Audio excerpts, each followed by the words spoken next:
Bagaimana kita bisa menjadi orang-orang yang ikhlas? Bagaimana kita menjadi orang-orang yang ikhlas? Pertama adalah doa. Ya, minta tolong kepada Allah. Karena ini urusan hati, orang tidak bisa ngatur hatinya sendiri. Orang tidak bisa utak-utak hatinya sendiri. Hati itu dalam wilayahnya Allah Ta'ala. Ya, makanya langkah pertama adalah doa. Minta kepada Allah Subhanahu wa Ta'ala sebagaimana doa yang dibaca oleh umat. Allahumma ja'al amali kullahu sholihan wa ja'alahu liwajhika khalisan wa la taj'al li ahadin fihi syai'an. Allahumma ja'al amali kullahu sholihan. Ya, ya Allah, jadikanlah amalku soleh semuanya. Ya, berarti kita nggak jamin amal kita ini soleh, makanya minta tolong pada Allah. Ya, waja'alahu liwajhika khalisan, jadikan amalku itu ikhlas karenamu. Wala taj'al li ahadin fihi syai'an, dan jangan engkau jadikan untuk seorang pun dari amal ini.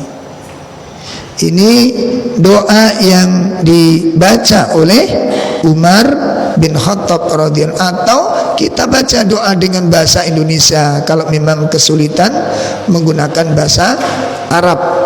Yang kedua apa? Yang kedua, berupaya untuk menyembunyikan amal.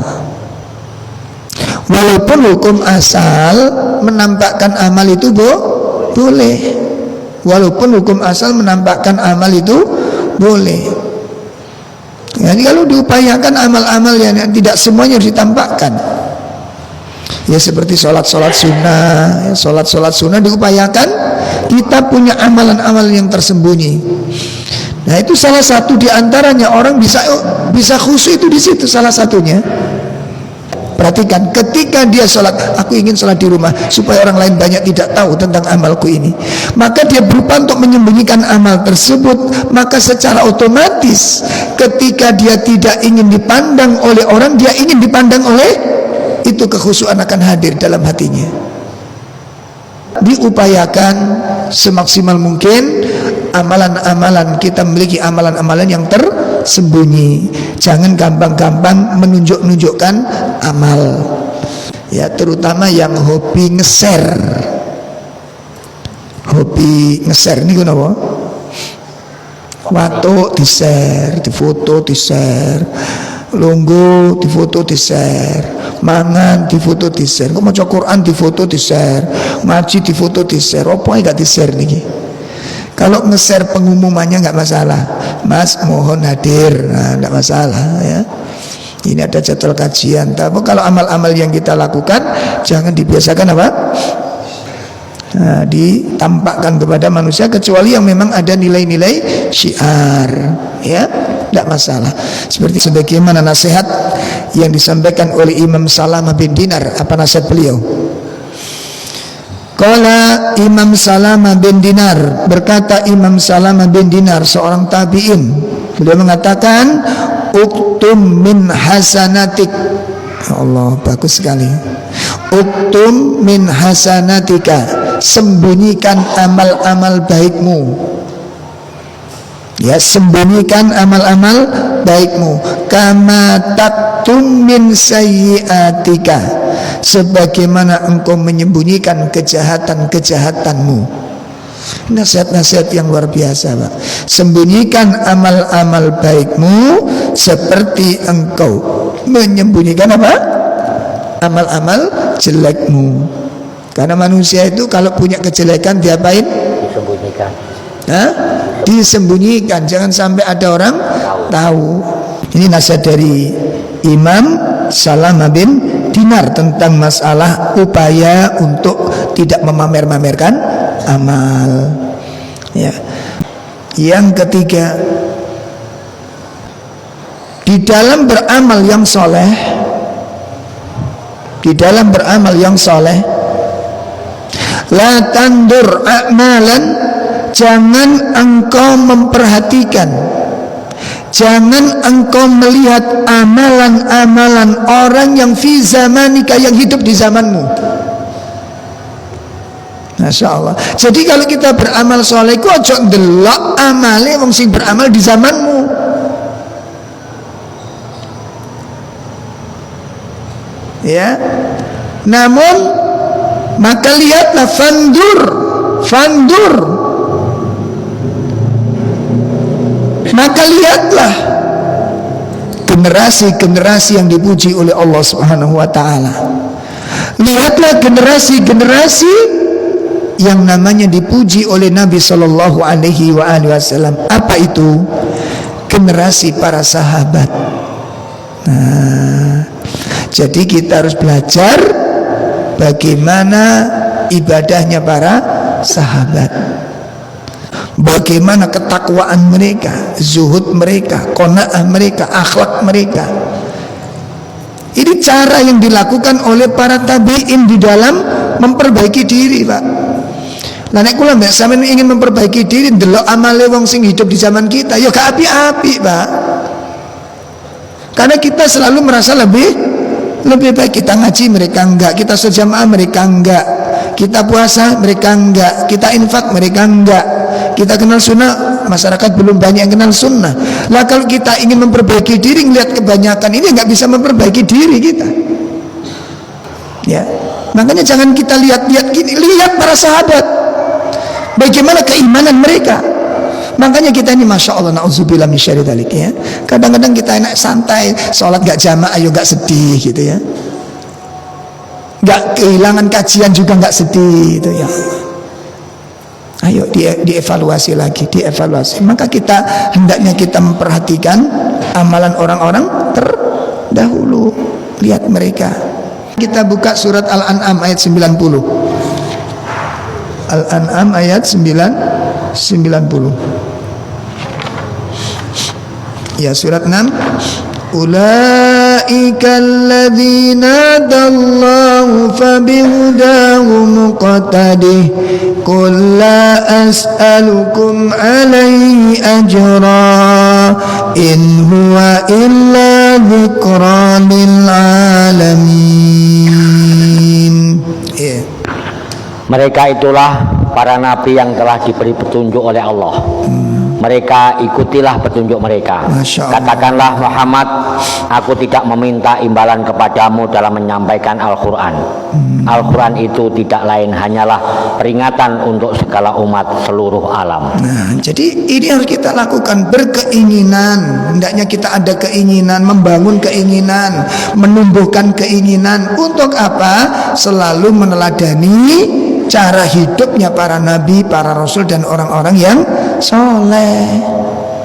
Mereka itulah orang-orang yang telah diberi petunjuk oleh Allah Ta'ala. Siapa? Al-Anbiya, para nabi, wal mursalin, para rasul, as-salihin, orang-orang yang soleh, as-sadiqin, orang-orang yang jujur imannya, yang benar ketakwaannya. Maka fabihudahu muqtadih, maka dengan petunjuk yang Allah berikan kepada mereka, ikuti mereka. Ikuti mereka. Ya. Bun, ini yang ketiga. Yang keempat adalah apa? Hendaknya kita khawatir, hendaknya kita takut jika amal ini tidak diterima. Harus ada rasa takut, harus ada rasa khawatir, harus ada rasa cemas. Kalau amal yang kita lakukan itu tidak diterima. Mari kita lihat surat Al-Mu'minun ayat 60. Ayat 58, ayat 58 sampai ayat 61. Alladzina hum bi ayati rabbihim yu'minun walladzina hum bi rabbihim la yusyrikun walladzina yu'tuna ma ataw wa qulubuhum wajilatun annahum ila rabbihim raji'un. Ulaika yusari'una fil khairat wa hum laha sabiqun. Dan mereka yang beriman dengan tanda-tanda kekuasaan Tuhannya, dan mereka yang tidak mempersekutukan Tuhannya, dan mereka yang memberikan apa yang mereka berikan sedekah dengan hati penuh rasa takut, karena mereka tahu bahwa sesungguhnya mereka akan kembali kepada Tuhannya. Mereka itu bersegera dalam kebaikan-kebaikan, dan merekalah orang-orang yang lebih dahulu memperolehnya. Imam Ahmad dan Imam Tirmidzi meriwayatkan sebuah hadis dari Ummul Mukminin Aisyah radhiyallahu anha. Suatu ketika Aisyah radhiyallahu anha bertanya kepada Nabi tentang ayat ini, yaitu ayat 60, walladzina yu'tuna ma ataw wa qulubuhum wajilatun annahum ila rabbihim raji'un. Ketika Aisyah radhiyallahu anha membaca ayat ini, lalu beliau berkata, "Ya Rasulullah, wahai Rasulullah, firman Allah ini, di surat Al-Mu'minun ayat 60 ini, apakah orang itu yang kerjaannya mencuri? Apakah mereka itu orang yang pekerjaannya berzina dan minum khamr, lalu dia takut bila bertemu Allah kelak?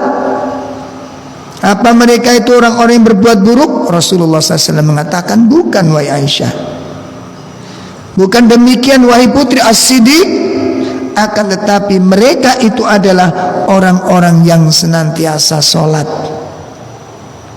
orang-orang yang senantiasa berpuasa, orang-orang yang senantiasa bersedekah, namun mereka khawatir kalau amalan mereka tidak diterima oleh Allah." Nah, ini renungan bagi kita. Selama amal-amal yang kita lakukan ini, pernah nggak kita cemaskan nasibnya amal ini? Pernah nggak kita cemaskan nasibnya? Sholatku kemarin diterima nggak kira-kira? Puasaku Muharram kemarin diterima nggak kira-kira sama Allah? Nah, ini bapak-bapak sekalian yang dimuliakan Allah, ibu-ibu yang berbahagia, di antara amal-amal yang bisa mengantarkan kita kepada ikhlas adalah apa? Khawatir, takut kalau amal itu tidak diterima. Sehingga kalau kita melahirkan sifat ini, ya kita takut sholat nanti gak diterima, kita takut ngaji, kita akhirnya apa? Berusaha untuk apa? Memperbaiki diri, memperbaiki sholat kita. Bagaimana sholat kita, sujudnya yang baik bagaimana supaya diterima, dinilai oleh Allah Ta'ala. Ini pun yang terakhir,